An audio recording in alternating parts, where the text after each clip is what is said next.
네. 자, 여러분 교재 523페이지에 있는 실물수행평가 42회의 기출문제를 갖고 여러분이 먼저 앞 시간에서 풀어보셨으니까 조금 빨리 풀이를 할 테니까요. 제가 풀이하는 과정에서 여러분이 질문사항이 있으면 놓치지 마시고 바로바로 질문해 주시면 되겠습니다.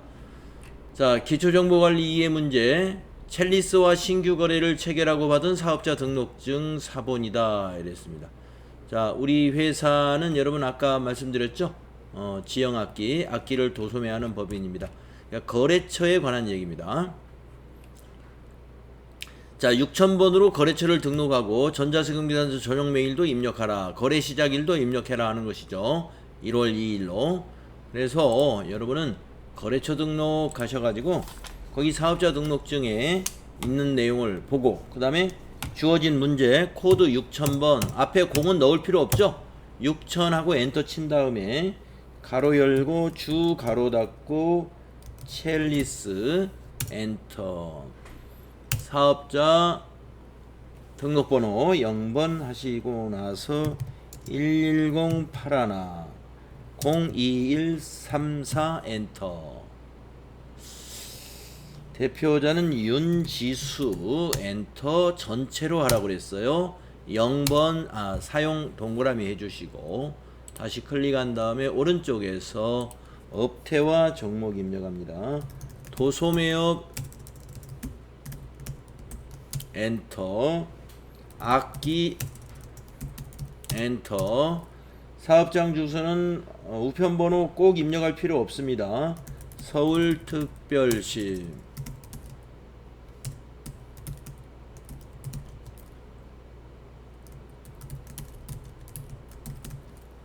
선생님 시험장에서도 우편번호 안 해도 되나요? 네, 안 해도 돼요. 네. 우편번호 검색이 입력이 더 빠르신 분은 검색 기능을 쓰는 거 상관없습니다. 그런데 나는 검색이 더 느리다 하시는 분은 바로 타이핑을 하는 게 빠르신 분은 타이핑으로 하세요. 그 다음에 거래 시작일 곧 입력해야죠. 2021 0102. 자, 그런 다음에 이제 메일 주소 입력해야죠. 추가 사항에 가셔가지고 여기 메일 주소 CHELLRNS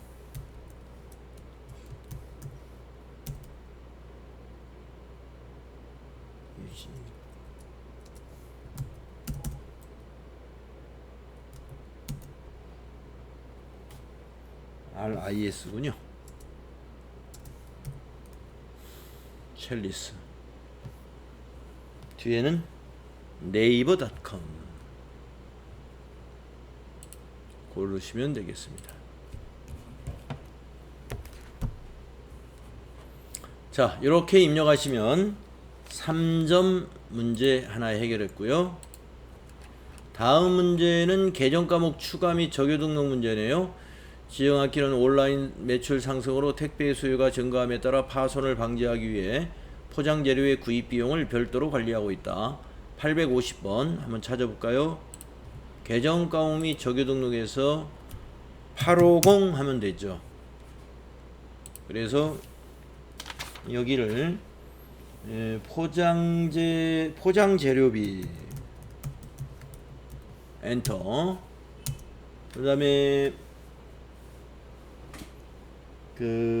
계정 부분은 4번 경비 4번 동그라미 해주시고 적요가 현금 적요 1번 하고 나서 포장재료 현금 구입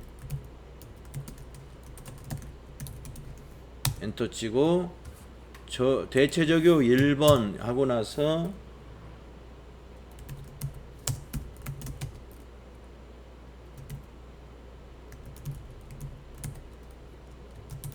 이렇게 타자하시면 되는 거죠. 엔터를 꼭 쳐야 됩니다. 자, 이렇게 해서 이것도 3점. 그리고 세 번째 문제는 거래처별 초기 2월이 나왔는데요. 외상 매입금부터 초기 2월 해볼까요? 거래처 초기 2월 여기 기초정보관리의 맨 밑에 있습니다. 자, 외상 매출금 클릭하시고 오른쪽에 루루 악기가 입력이 돼 있는데 루루 악기가 없는 거 아닌가요? 외상 매입금이군요. 제가 잘못 들어왔습니다. 다시 외상 매입금 밑에서 네. 자, 오른쪽에 코드란에다가 115 제1학기 2천만원 156 엔터 1500만원 적요는 입력할 곳이 없죠. 네, 그래서 차액이 0 나오면 되겠습니다. 미지급금 명세 그 바로 밑에 있죠. 미지급금 클릭하고 오른쪽 코드 클릭해서 여기도 거래처 코드가 있으니까 검색 안 해도 되죠. 189 150만원 200 480만원 그럼 밑에 차익이 0 나왔죠. 네, 거래처별 초기 2월도 뭐 어음 관련 개정 과목도 아니어서 굉장히 간단하게 초기 2월이 끝났습니다. 그래서 이거 4점을 주겠다네요. 이렇게 해서 이 기초정보관리 2의 문제는 정말 쉽게 나왔습니다. 네. 자, 이제 거래자료 입력 문제 같이 풀어보도록 하겠습니다. 3만원 초과 거래 아시죠? 사무실 업무 일지를 인쇄하고 대금은 현금으로 지급했습니다. 회사는 이 거래가 지출증명서류 미수지가산세 대상인지를 검토하려고 한다고 그랬어요. 거래자료 입력하는데 출금전표 하면 되겠습니다. 그죠? 영수증 수치명세서 1과 2 서식을 작성하시오. 자, 출금전표 하면서 업무일지 인쇄한 것은 개정과목을 뭐로 한다고 하셨죠? 뭐로 하셨어요? 자, 날짜가 영수증에 날짜가 나와 있나요? 8월 8일이죠? 8월 8일. 자, 출금하신 다음에 강정희 씨 요거 개정 과목 뭘로 하셨나요? 네, 도서 인쇄비요. 네, 826번으로 했나요? 네. 네, 맞습니다. 826번으로 해야 되고요. 이렇게 차변 도서 인쇄비 대변 현금 그리고 나서 영수증 수치 명세서 결산 재무제표에 있습니다. 거기에다 그대로 입력을 하는 거죠. 2021 0808 상호는 충무 아트 상사 성명은 신동진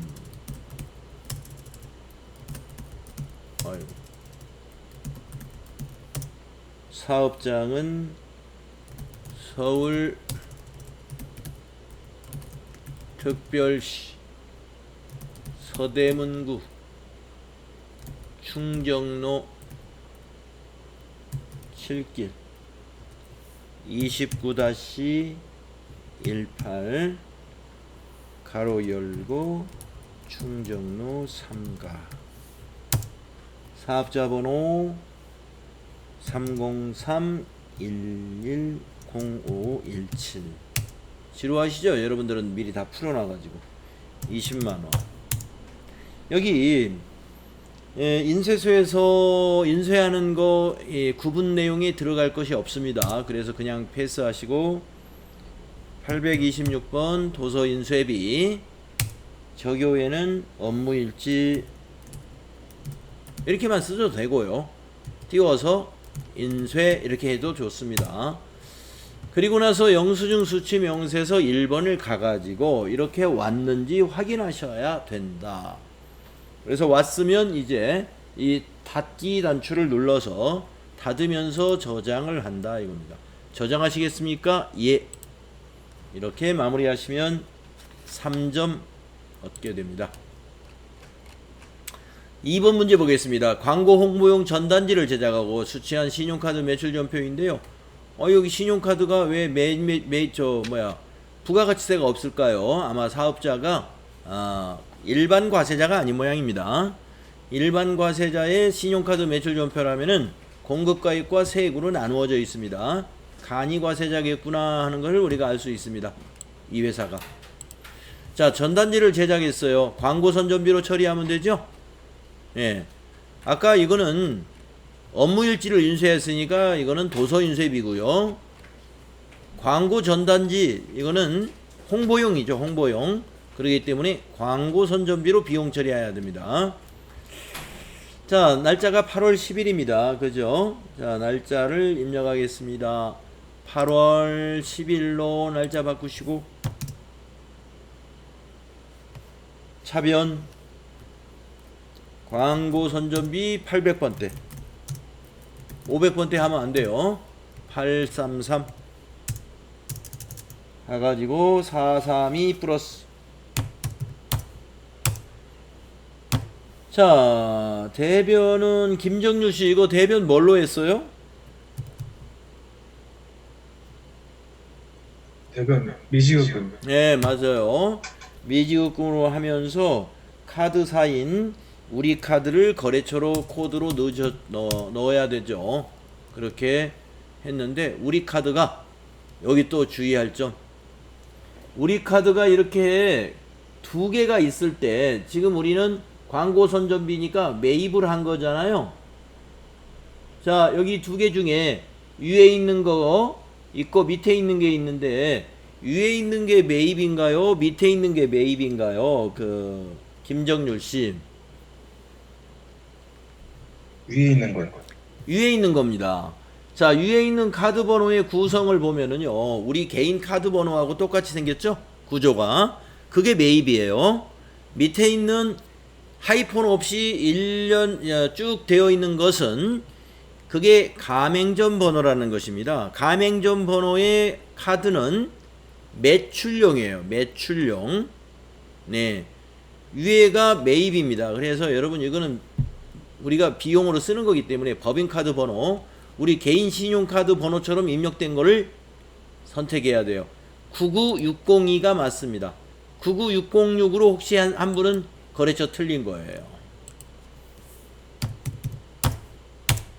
자, 이렇게 해주시면 돼요. 자, 다음에 세 번째 문제 보겠습니다. 약소금 발행거래입니다. 약소금. 미래악기의 상품 구입 외상대금 중에 일부는 전자어음으로 발행하여 지급하고 잔액은 우리은행 보통예금 계좌에서 이체하여 지급했다. 네, 전자어음을 등록하시오. 먼저 어음 등록을 먼저 합니다. 그 다음에 거래자료 입력하시오. 네, 일반전표에 입력합니다. 자금 관련 정보를 입력하여 지급어음 현황에 반영하시오. 네, F3을 눌러서 반영을 합니다. 할 일이 많은 문제예요. 자, 어음 등록을 먼저 하는데 어음 등록은 어디서 하신다고? 일반전표 입력에 위에 보면 어음 등록이 있어요. 딱 누릅니다. 어음 등록 서두르지 마시고 천천히 해야 돼요. 수령일부터 정확히 입력합니다. 2021 0813 어음의 종류 딱 위에 그림을 보면 전자어음이잖아요. 그래서 여기는 전자. 금융기관 거기 보면은 금융기관 국민은행 당좌. 그러면 국민은행에도 당좌가 있고 보통이 있으니까 차입이 있으니까 잘 골라서 당좌. 그 다음에 시작어음 번호는 뒷칸에다가 숫자로 된 번호는 뒷칸에다 입력한다고 그랬죠. 어음 번호에 004 2021 0813 123456 787 엔터. 매수 1장 엔터. 등록 누르시고 계속적으로 하시겠느냐? 아니요 하면 닫힙니다. 자, 등록은 했습니다. 이제 전표를 선생님. 네. 그 제가 시작 어음 번호에 네. 이거 그 숫자 치는데 네. 자리가 안 막혀가지고요. 숫자가 004, 2021, 0까지만 하고 그다음부터 안 막히는데 어떻게 해야 돼요? 여기 어음의 종류를 어음으로 해서 그래요. 전자로 해야 자릿수가 길게 입력이 됩니다. 전자. 예. 알겠습니다. 네. 그래서 이제 전표를 입력해야 되는데 입력하기 전에 여러분 그 확인해야 될 게 있어요. 어음을 발행한 건 800만 원인데 잔액을 보통예금으로 이체 지급했다고 그러는데 그러면 미래 학기에 외상 매입금이 얼마인지를 알아야 되잖아요. 상품 구입한 외상 대금하면 외상 매출이 아니라 외상 매입이죠. 그래서 이 미래 학기의 외상 매입금을 발행 날짜인 8월 13일 기준으로 조회해 봐야 됩니다. 무슨 장부에 가서 조회했어요? 거래처 원장에 가서 조회해야죠. 네, 거래처 원장에 가서 8월 13일부터 8월 13일이라고 입력해도 되지요. 잔액만 보면 되는 거니까. 계정 과목은 외상 매입금 검색했죠. 거래처는 그냥 엔터 전체를 보면 되죠. 끝까지 엔터. 거기에서 어디를 찾아요? 거래처를 미래 학기를 이렇게 찾으면 되죠. 미래 학기 여기 있어요. 자, 1000만 원이 잔액이라는 것을 여기서 확인해야 됩니다. 그러면 800만 원은 어음으로 발행했고 200을 보통예금에서 이체 지급했다. 그 계산이 되죠? 그래서 이제 외상 매입금 미래 학기 1000만 원 확인했습니다. 일반 전표로 가서 날짜를 이제 입력합니다. 자, 날짜는 무슨 날짜가 되어야 돼요? 발행한 날짜. 이 날짜에 우리가 갚았으니까 8월 13일로 입력을 해야 됩니다. 8월 13일 부채 감소는 차변이니까 차변의 외상 매입금, 거래처는 미래학기니까 미래학기 코드 검색하고 금액은 1000만 원 확인했으니까 1000만 원 부채 감소. 대변 어음을 발행했으니까 지급어음. 지급어음의 거래처는 미래학기. 미래학기 코드 위에 보이니까 5007. 800만원짜리니까 800만원. 줄 바꿔서 또 대변. 나머지는 보통예금으로 이체하였다. 보통예금 103번. 은행은 어디냐? 우리은행. 우리하고 엔터 하면은 우리은행은 두 번째 줄에 98001입니다. 따다닥 가셔서 나머지는 200만원이다. 엔터. 이렇게 전표 입력하면은 2번을 한 거예요. 하나가 더 있죠? 3번. 그래서 어음을 관리해 줘야 됩니다. 자, 어음줄을 마우스로 클릭했으면 F3을 누른다. 발행이라고 떴으니까 조금 전에 등록했던 어음을 여기서 검색하면 된다. 검색은 더블 클릭하면 검색이 됩니다. 바로 찾았죠? 확인. 그리고 엔터를 치면 발행일로 커서가 가는데 발행일은 이 전표 입력 날짜와 같은 날짜다.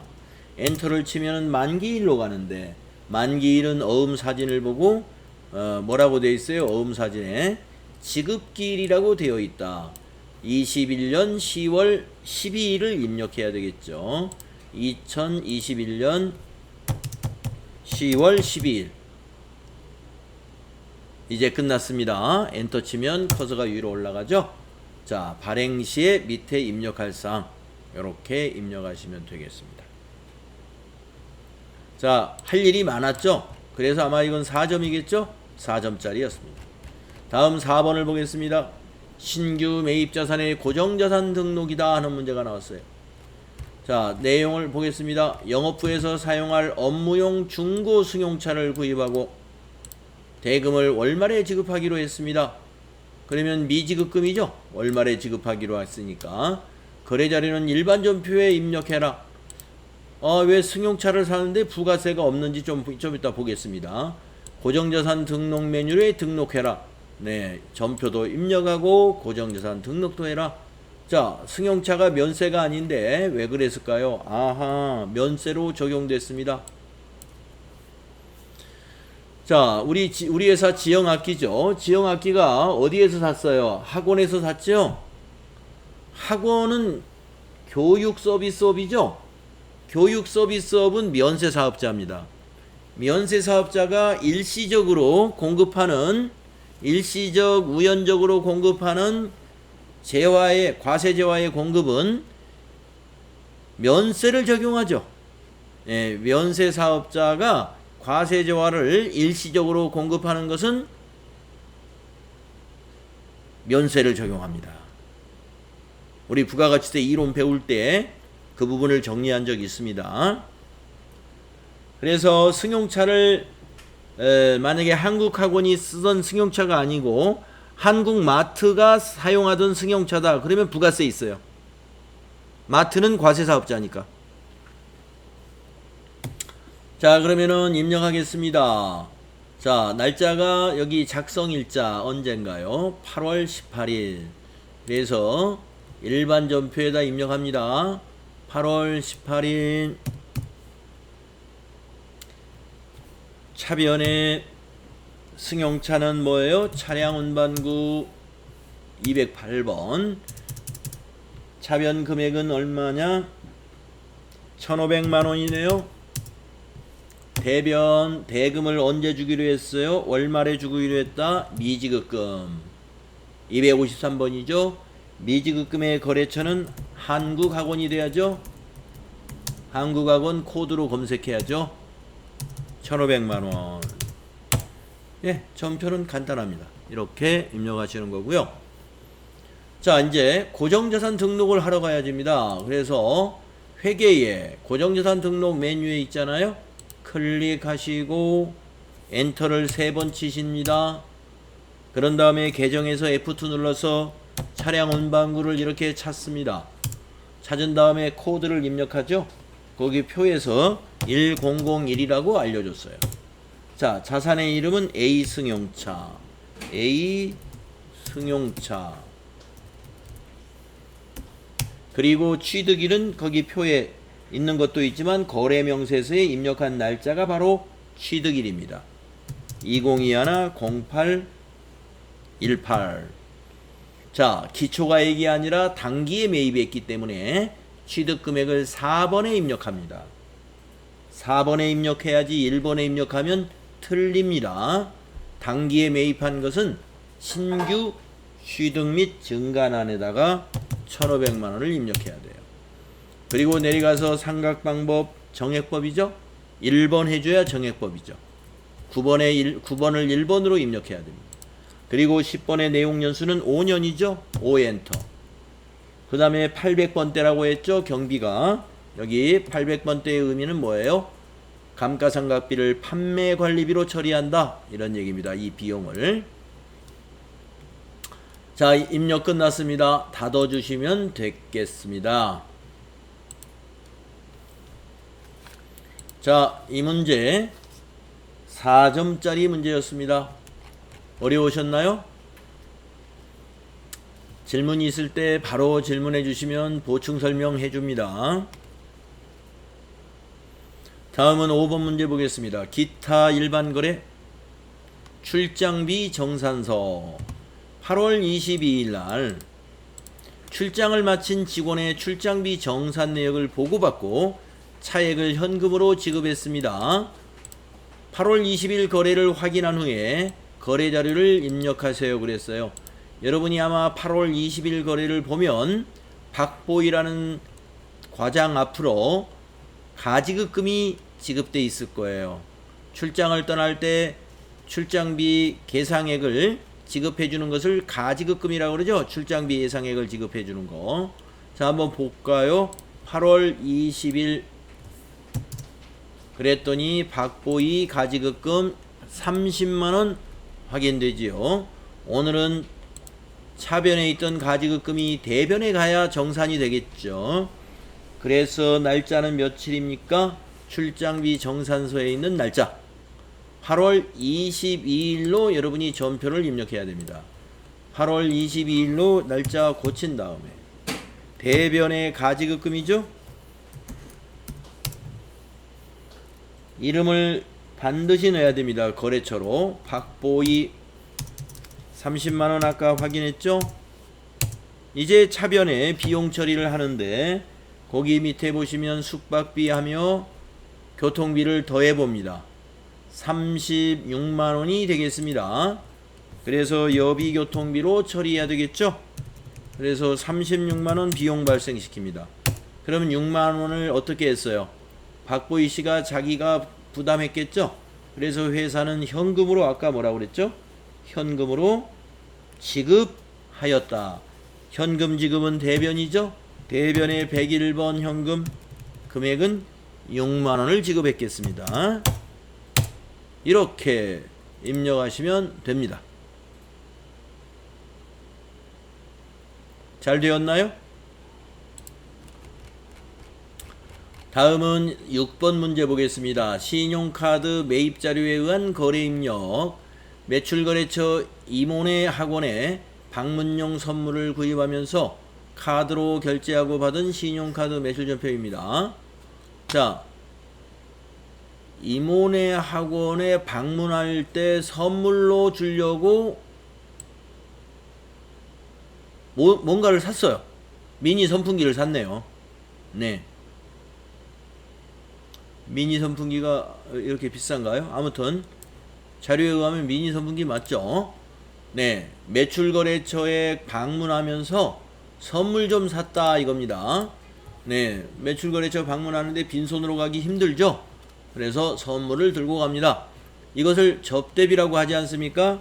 그래서 이 접대비에 대한 부가가치세는 못 받죠? 공제를 받을 수 없기 때문에 일반 전표에 입력해야 되는 것입니다. 자, 그러면 여러분은 어떻게 합니까?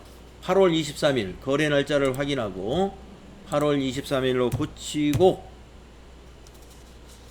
차변의 비용 발생 접대비 되겠고요. 금액은 거기 부가세를 합한 금액이 됩니다. 62700이네요. 62700 엔터. 대변이 뭔가요? 신용카드로 구입했단 말이에요. 253번 미지급금이 되는 것이죠. 그래서 미지급금으로 회계 처리하시고 미지급금의 거래처는 카드사가 돼야죠. 그래서 삼성카드로 거래처를 입력해야 됩니다. 그리고 대변 금액은 62700 그리고 엔터 하시면 되겠습니다. 그래서 차변의 접대비 비용 발생, 대변의 삼성카드, 아니죠, 미지급금 이렇게 부채 증가시키면 되겠네요.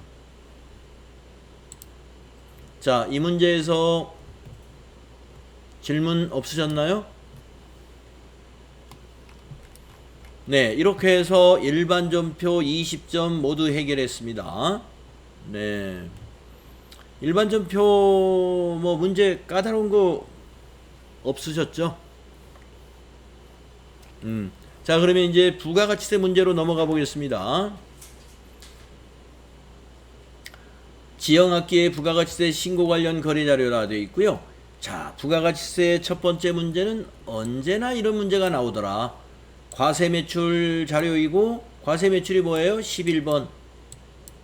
전자세금 계산서 발행하라라는 문제죠. 예. 이번 시험도 이렇게 나오지 않겠습니까? 첫 번째 문제, 부가가치세 첫 번째 문제 스타일은 최근에 변한 적이 없다. 자, 1번 상품을 판매하고 발급한 거래명세서이다. 대금증 625000은 자기압수표로 받았어요. 자기압수표는 개정과목 뭔지 아시죠? 예.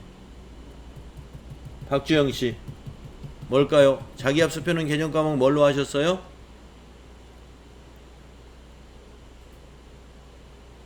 (62만 5천원) 뭘로 분기하셨어요? 현금이요. 네, 이거 현금으로 해야 됩니다. 그리고 나머지는 보통예금 계좌로 받았다고 되어 있습니다. 거래명세서에 의해 매입매출 자료 입력하시오. 복수거래 이용해라. 세금계산서 발행 및 내역관리를 통해서 발급 전송하라. 자, 제가 빨리 해볼 테니까 여러분 제가 뭘 틀리는지 아마 틀리지 않고 해보겠습니다. 자, 9월 5일 매입매출 전표에 입력해야죠. 자, 9월 5일 유형은 11번, 품명은 복수니까 복수거래,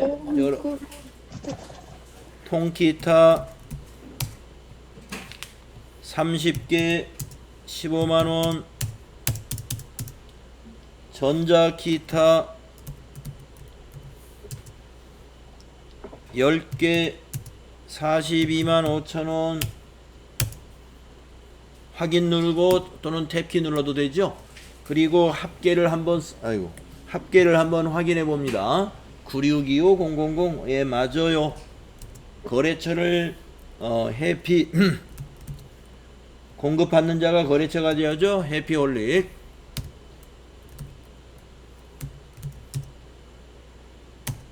그리고 전자세금 나는 0번 눌러서 비워둬야 됩니다. 우리가 발행을 해야 되기 때문에. 분계는 혼합으로 할 수밖에 없죠. 자, 세 번째 줄로 내려와서 아까 돈 받은 건 현금이죠. 3번 차변에 101번 현금. 자기합수표는 언제나 현금입니다. 62만 5천원. 차변이죠. 나머지는 보통예금으로 받았죠. 103번. 금액의 차이는 밑에 900만원 빨간 것이 보이죠. 9 플러스 탭키. 네, 이거 깜빡하면 그냥 지나갑니다.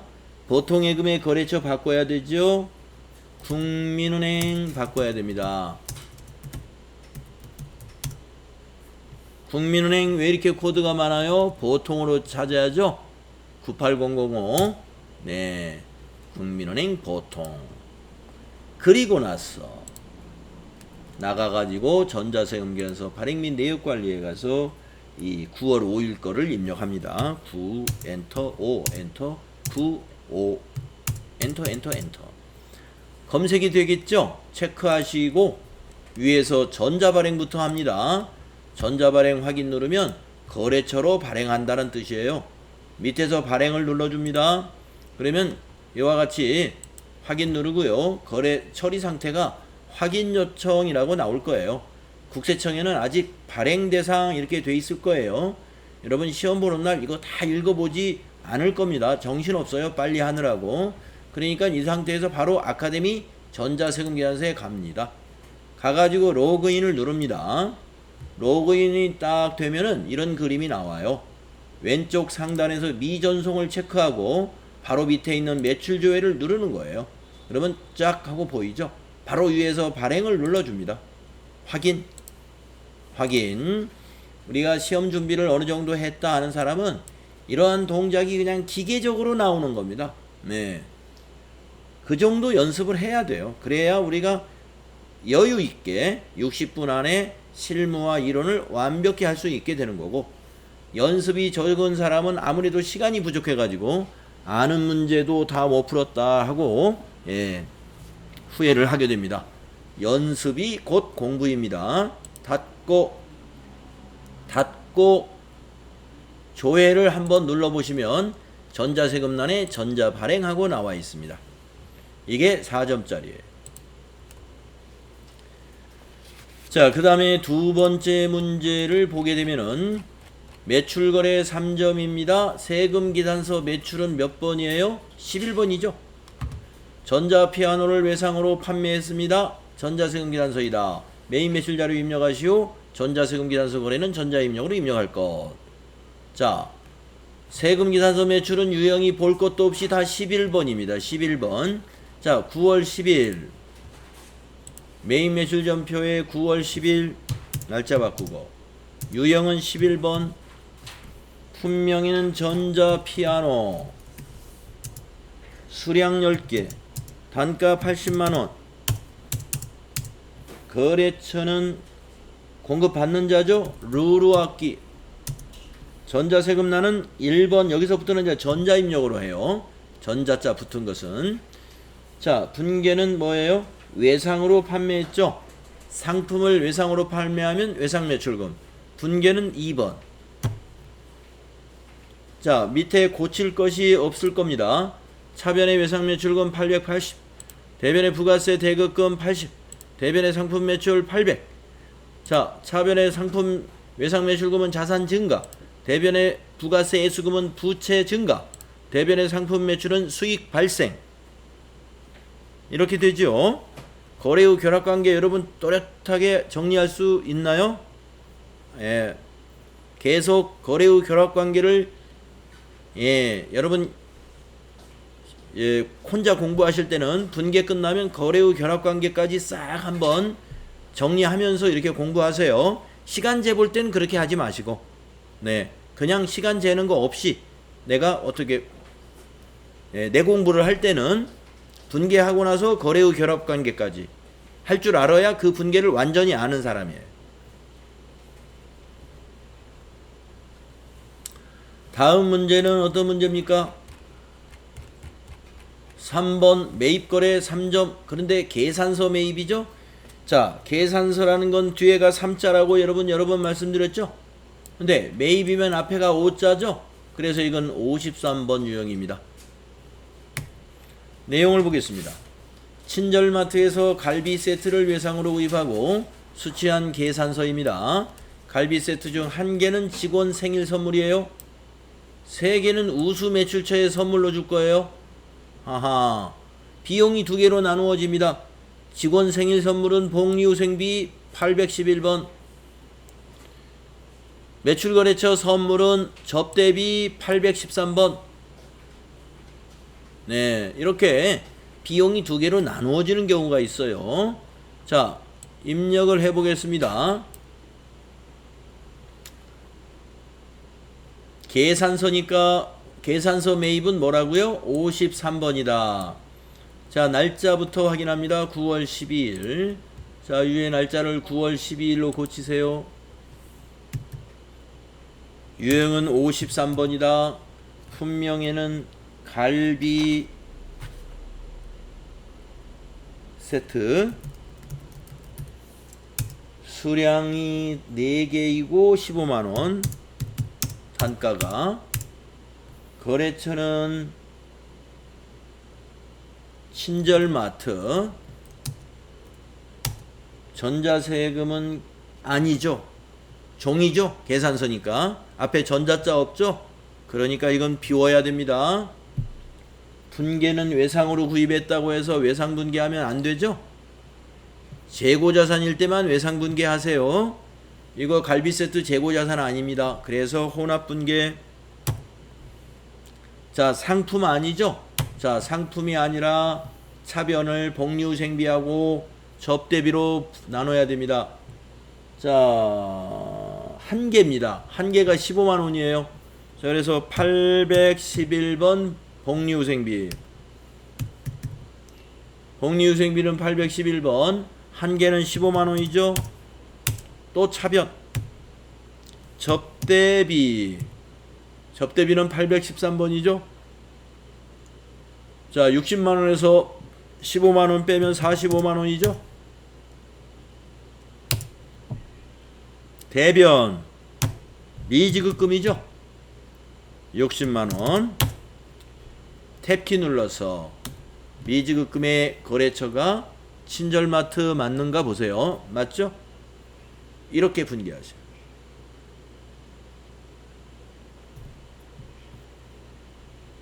이렇게 잘 하셨나요?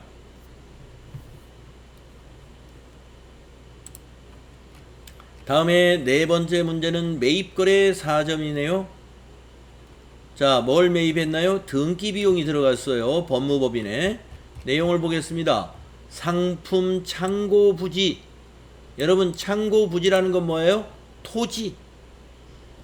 창고 부지로 사용하기 위해서 취득한 토지의 등기 비용에 대한 전자세금 계산서를 수취하고 대금은 월말에 지급하기로 했으니까 미지급금. 매입 매출 자료를 입력하시오. 자본적 지출로 처리하고 자산 처리라는 말이죠. 자본적 지출은 전자세금 계산서 거래는 전자입력으로 입력할 것 이랬습니다.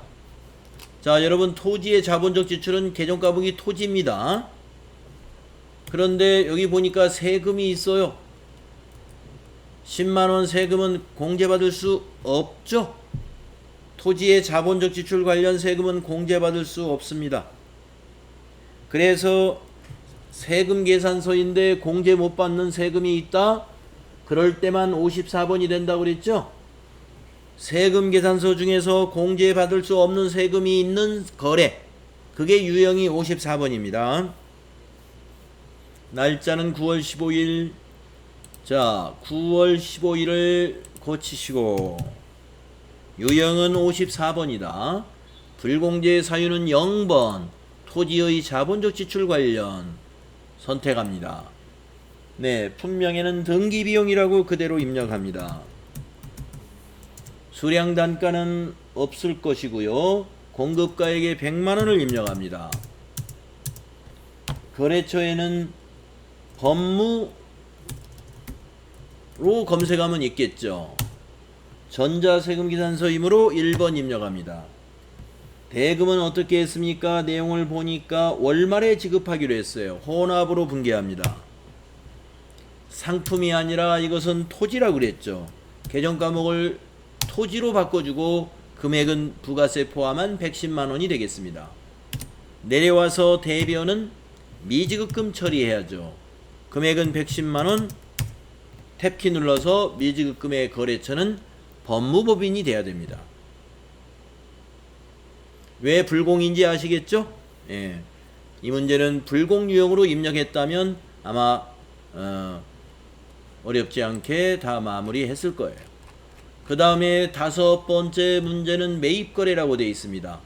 상품을 개인 소비자인 최민채에게 판매하고 이거 문제 좀 이상하군요. 뭐 이거 여러분 여기서 매입이라고 했다지만 여러분 이건 무시해야 돼요. 내용을 보니까 판매잖아요. 예. 매출입니다. 매출. 예. 그래서 이건 오류가 있을 수도 있고요. 여러분 실제 시험에서는 아마 여기 매출이라고 돼 있을 거예요. 아무튼 문제는요. 이것만 절대 보지 마시고 항상 자료 설명과 평가 문제를 읽어야 됩니다. 자료 설명과 평가 문제를 읽지 않으면 절대로 안 됩니다. 판매입니다.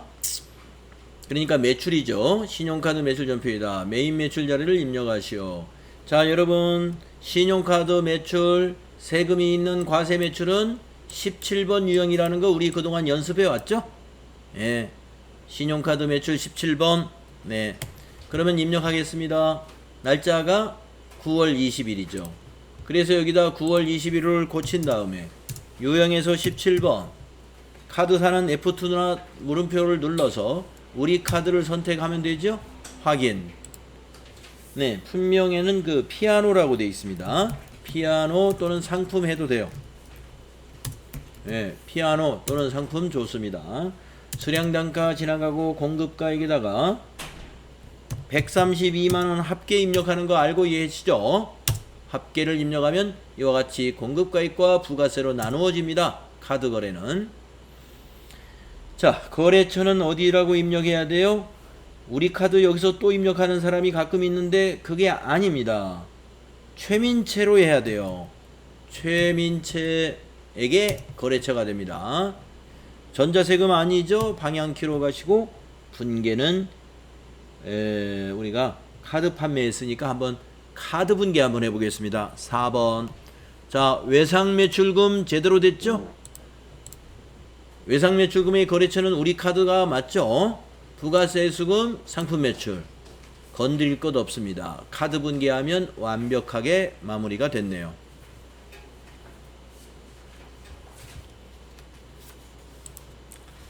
자, 뭐 제가 빨리 하는 이유는요, 여러분이 다 한 번씩 풀어봤기 때문에 지금 빨리 하는데 추가적인 설명이 필요할 때는 말씀을 해야 된다. 예, 알고 계시죠? 자, 6번째. 영업부 사무실에서 사용할 책장을 일반 과세자인 스타 가구에서 구입했습니다. 일반 과세자로부터 카드로 구입했을 때는 이게 부가세가 이렇게 표시가 돼요. 카드로 결제하고 발급받은 신용카드 매출전표입니다. 메인 매출 자료를 입력하시오. 자산으로 회계 처리하라. 여러분 책상을 자산 처리한다. 그러면 뭐 뻔하죠? 예. 박주영씨, 요거 계정 과목 뭘로 하셨어요? 책장? 비품이요. 네, 비품 맞습니다. 그리고 고정자산 등록은 생략할 것 이랬습니다. 그래서 차변의 비품, 대변의 미지급금 그런 거래죠. 미지급금의 거래처는 삼성카드가 될 것이고요. 자, 메인 매출 전표에 입력해가지고 요 23만원 해당되는 부가가치세 이거 대급금으로 분계해서 공제받아야 되잖아요. 자, 그래서 메인 매출 전표 입력 문제가 나온 것이죠. 자, 9월 25일입니다. 9월 25일로 고치고 매입인데 카드 매입이다. 57번 되겠고요. 카드사는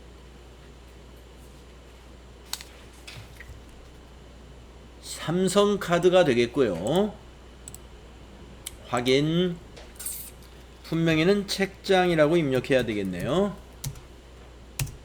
공급가액에는 합계 입력해야죠. 2530 플러스. 그러면 230, 23만원. 오케이. 거래처는 어디죠? 스타가구죠. 스타가구에서 샀죠. 자, 신용카드는 전자세금하고 관계없습니다. 방향키로 그냥 지나가고 분계는 한번 아까 매출은 카드 분계 해가지고 딱 맞았는데 이건 카드 매입인데 카드 분계 한번 해보겠습니다. 4번 딱 맞았네요. 네. 자, 카드로 책장을 산다. 그럼 미지급금이죠. 미지급금의 거래처는 어디가 돼요? 삼성카드. 자, 부가세 대급금 공제받아야 되니까 맞죠? 자산증가. 차변에 우리는 책장을 상품이라고 할 수 없죠? 비품 되겠습니다. 비품의 취득금액은 230만원이니까 230 그대로 두시면 된다. 가끔 비품 같은 걸 사고 나면 고정자산 등록을 이어서 하라는 문제가 나오는데 이거는 그런 문제 없으니까 고정자산 하라는 추가적인 자료가 또는 지시가 없는 것은 고정자산 등록 안 합니다. 자, 다음에 7번째 문제는 부가가치세 마지막 문제죠. 네. 자료 설명을 보니까 부가가치세 확정 1기 확정 신고를 하고 납부세액을 우리은행 보통예금에서 이체하여 납부했습니다. 납부하는 정리 문제는 정말 쉬운 거죠. 보통예금에서 납부했으면 보통예금은 대변에 가면 되고 세금을 냈으면 그 세금은 6월 30일 날 뭘로 처리했겠어요? 미지급 세금으로 처리했겠죠. 그래서 6월 30일에 입력된 일반 전표를 참고하여 납부세액에 대한 회계 처리를 하라는 그런 문제입니다. 거래처 코드도 넣으라 그랬으니까 삼성세무서 이거 놓치지 말고 미지급 세금에 넣어줘야 돼요. 자, 미지급 세금이 기억이 안 난다. 한다면 6월 30일자를 조회해 봐야 됩니다. 자, 일반 전표로 가야죠. 이건 메인 매출 전표 입력사항이나 조회 문제가 아니에요. 일반 전표에 6월 30일을 딱 보니까 보세요. 삼성세무서의 미지급세금 3107950 거기 보통예금 거래내역에 찍힌 금액과 일치하죠. 네, 확인했습니다. 자, 이제 일반 전표 날짜를 보통예금의 거래 날짜인 7월 25일로 입력해야 돼요. 세금은 7월 25일에 세금을 납부하죠. 자, 보통예금은 대변에 가서 자산 감소해야 됩니다. 대변의 103번 보통예금 은행이 어디냐? 우리은행이다. 우리은행 보통 다다닥 가가지고 금액을 그대로 입력합니다. 3107950 차변은 부채 감소 미지급세금 삼성 세무서라고 아까 확인했죠? 똑같은 금액입니다. 이렇게 하면 끝나는 거예요. 네, 이렇게 하면 4점을 주겠다는 거죠. 네, 이렇게 해서 부가세 문제는 모두 몇 점이죠? 24점. 네, 제가 보기에는 뭐 부가세 문제도 이 42회에서는 아주 순탄하게 나왔습니다. 이 42회 문제를 볼 때 우리가 앞 시간에서 그 이론 문제 풀이를 했는데 이론 문제는 조금 까다로운 게 좀 보였어요. 네, 근데 실무 수행은 뭐 이렇게 까다롭다고 볼 수 없었습니다. 자, 문제가 다 푼 게 아니죠. 결산하고 회계정보 분석 문제 남아있죠? 자, 결산이 8점입니다. 자, 유동성 대체 문제 4점짜리 먼저 해볼게요. 장기 차입금 내역이 보입니다. 여러분, 장기 차입금 내역은 바로 여기 문제의 주제처럼 유동성 대체가 필요하잖아요. 근데 그걸 무조건 하지 말고 언제 만기일이고 이 설명을 잘 보고 판단해야 돼요. 자, 21년 결산일 현재 장기 차입금은 5천만 원인데 상환기일이 내년으로 도래하였다. 그러니까 내년에 상환할 것이다. 이걸 얘기한 거예요. 그러면 상환기일이 1년 내에 도래하게 되면 결산일 기준으로 그것을 유동성 대체, 즉 유동성 장기부채라는 개정 과목으로 바꿔야죠. 그래서 장기차입금이라고 하는 비유동부채는 차변에 기록하고 비유동부채를 감소시키고 대변에다가 대신 쓰는 개정 과목이 아까 말씀드렸죠. 유동성 장기부채, 요 유동부채 개정 과목입니다. 요거 아주 중요한 개정 과목이니까 꼭 기억해 두세요. 자, 결산정리 수동분계는 이거 수동분계 사항입니다. 여기 수동분계라고 하지 않았지만 이거 일반전표에 수동분계 해야 돼요. 날짜는 12월 31일. 우선 아이폰을 잠금해. 자, 12월 31일 날짜 고치시고 차변의 장기 차입금 어느 은행 건지 입력해야죠. 거래처, 네, 국민은행이네요. 국민은행 코드를 잘 고르세요. 98011에 있습니다. 금액은 5천만 원이죠. 대변에 유동 입력해 보세요. 그러면 264번 자동으로 입력됩니다. 이거 거래처 넣어야 돼요. 똑같이 넣어야 됩니다. 장기 차입금하고 98011 5천만 원. 이거 이렇게 하면 4점을 얻게 됩니다.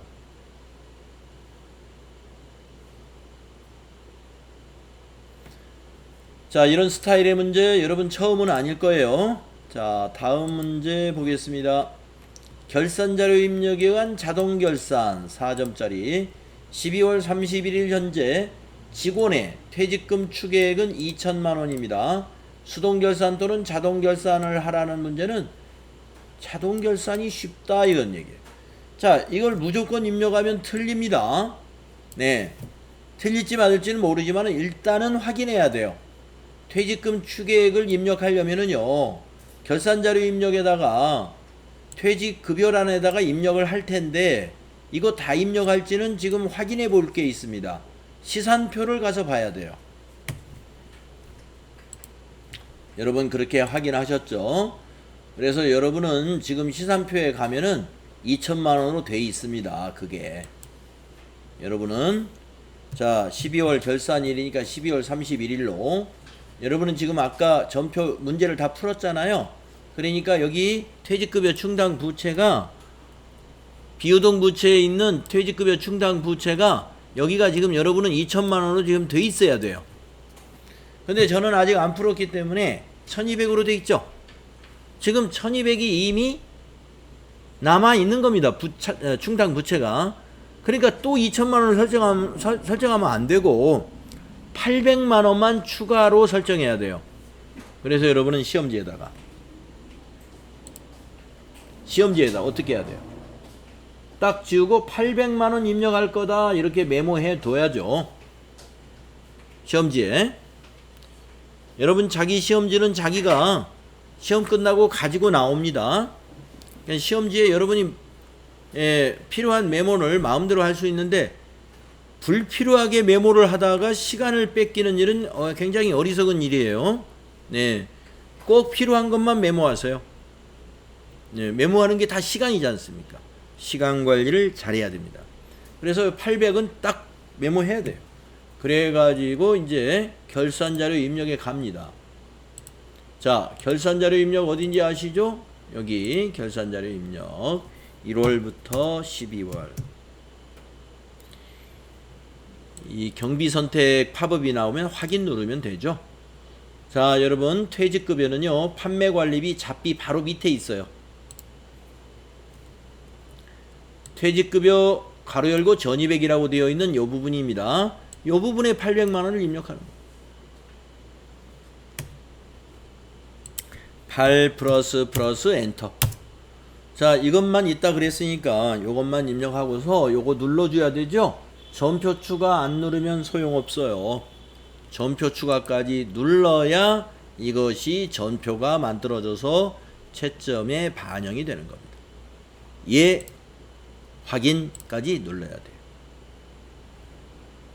자, 그러면 시험 볼 때는 확인해 볼 필요 없습니다만은 여러분이 이제 연습할 때는 31일에 와서 이렇게 보면 넘어와 있어요. 매출원가 대체분계, 퇴직급여 충당부채 800만원 추가 설정. 그래서 이제 시산표를 시험 볼 때 시산표까지 가서 조회해봐요? 그럴 시간 없어요. 조회 안 해도 됩니다. 여러분 지금 우리는 공부하기 위해서 조회해보는 거예요. 퇴직급여 충당부채 제도 이제 2천만원으로 돼 있죠? 이런 문제를 이렇게 해결하는 것입니다. 자, 그러면 이제 마지막으로 8점 남았어요. 제일 쉬운 문제입니다. 자, 회계정보 분석은 두 문제가 나오는데 제일 쉬워요. 자, 재무상태표 조회하라고 그러면서 4월 30일자를 지정했습니다. 자, 그러면 재무상태표 열어보겠습니다. 재무상태표 클릭. 4월이 4월 30일이에요. 네. 그런데 찾으라는 게 뭐냐면 현금 및 현금성 자산, 매입 채무. 우리가 이러한 계정 과목을 뭐라고 부르죠? 통합 계정이라고 부르죠. 통합 계정으로 보려면 여기서 뭘 눌러야 돼요? 제출용으로 봐야 된다. 이거 제출용. 제출용으로 보면 이게 통합 계정으로 보여요. 자, 현금 및 현금성 자산 130. 자, 오늘 수고 많이 하셨고요. 주말과 휴일 잘 보내십시오. 수고하셨습니다. 퇴실. 잠깐. 퇴실 찍어야죠. 예, 나가지 마세요. 퇴실 찍어야 됩니다.